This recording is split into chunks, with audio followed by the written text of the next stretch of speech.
Ku kifo kya ssentebe w'eggombolola y'e Busukuma mu Democratic Party Mutebi Ronald Kitatta Muyima azzemu okulangirirwa nga nnyentebe wa division eno ngono alangiriddwa ku bululu 13,749. Tereza Katonda olw'obuwanguzi bwentuuseeko kino ekisanja kyange kyakusatu nga ndi ku kaadi ya Democratic Party. Kitatta Muyima awangudde ekisanja ekyokusatu ng'addiriddwa Mwangi Addiru Kato munnakibiina ki NUP n'obululu 2,673 ate Ntanzimale owa NRM akutte kyakusatu n'obululu 859. Olidde Busukuma ebintu bingi naye mu byonna kyensinga okutenderezaamu abantu ba Busukuma okundaga okwagala ne bampa akalulu katali mu kukementerera. Mbasuubiza abantu ba Busukuma ngenda kwongera okubayamba okusesetula obuyinza obwali bwalema abakulembeze ebyokwewanika sibiriimu. Nja kwongera okubayamba ku nguudo ku kasasiro ne ku street lights. Munna NRM Mugabi Samuel Bukenya yalangiriddwa akakiiko k'ebyokulonda mu disitulikiti y'e Wakiso nga ssentebe wa division y'e Nansana omujja oluvannyuma lw'okuwangula munna Nuupu Matovu Joseph abaddeko n'obululu 3,1034 nga ye Matovu afunye obululu 5,699 nga Sali Isaac Keith abadde avuganya ku bwannamunigina akutte ekifo kya kusatu n'obululu 2,768.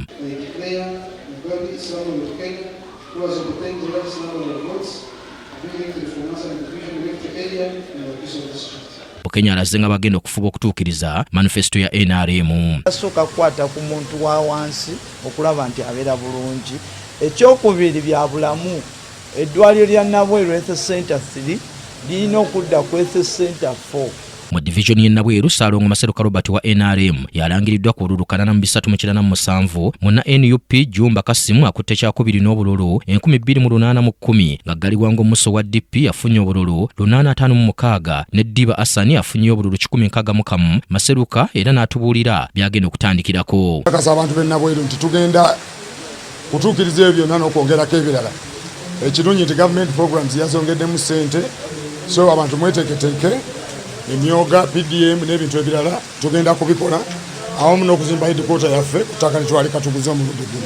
Munna NRM Babazi Awa nga yawanguddwa mmeeya w'eggombolola y'Egombe ategeeza nti ye mu bukulembeze bwe agenda kugatta abantu awatali kubaawulamu. Nga mmeeya ompya wa Gombe division eyo ggombolola y'abalwanyi eyeetaaga okugatta abantu bonna ab'ebibiina byonna.